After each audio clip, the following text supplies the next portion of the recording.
100 ದಿನದ ಓದುವ ಆಂದೋಲನ, ವಾರ 11, ಗುಂಪು 3, ಚಟುವಟಿಕೆ ಕವನ ಓದುವುದು.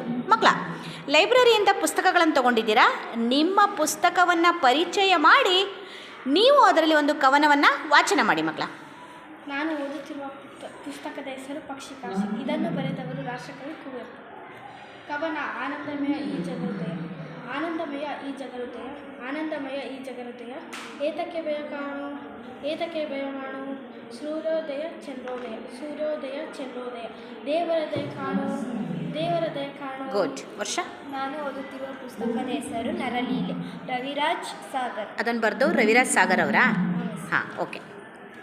ದೇಶ ಸೇವೆಗೆ ದೇಹ ಸಲ್ಲಿಸಿದ, ದೇಶ ಸೇವೆಗೆ ದೇಹ ಸಲ್ಲಿಸಿದ ಸೇವಾ ಹೃದಯ, ಸೇವಾ ಹೃದಯ. ಕ್ರಾಂತಿಯ ಕಣ್ಣಿಗೆ, ಕ್ರಾಂತಿಯ ಕಣ್ಣಿಗೆ. ಶಾಂತಿಯ ದಿಕ್ಕು ತೋರಿಸಿದ ಹೃದಯ, ಶಾಂತಿಯ ದಿಕ್ಕು ತೋರಿಸಿದ ಹೃದಯ. ಗುಡ್. ನಾನು ಓದುತ್ತಿರುವ ಪುಸ್ತಕದ ಹೆಸರು ಕ್ರಾಂತಿ ಜ್ಯೋತಿ, ಸಾವಿತ್ರಿಬಾಯಿ ಫುಲೆ. ಈ ಪುಸ್ತಕ ಬರೆದವರು ಡಾಕ್ಟರ್ H.S. ಅನುಪಮ.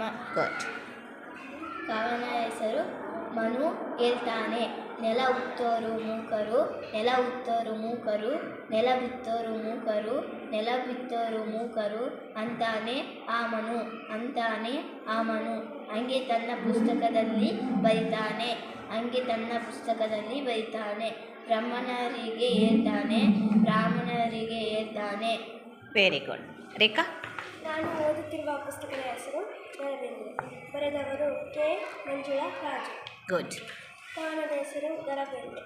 ನನ್ನ ಹರಣ ನಿನಗೆ ಶರಣ, ನನ್ನ ಹರಣ ನಿನಗೆ ಶರಣ. ಸಕಲ ಕಾರ್ಯಕರಣ, ಸಕಲ ಕಾರ್ಯಕರಣ. ನಿನ್ನ ಮನದಿಂದ ತಾನನ, ನಿನ್ನ ಮನದಿಂದ ತಾನನ.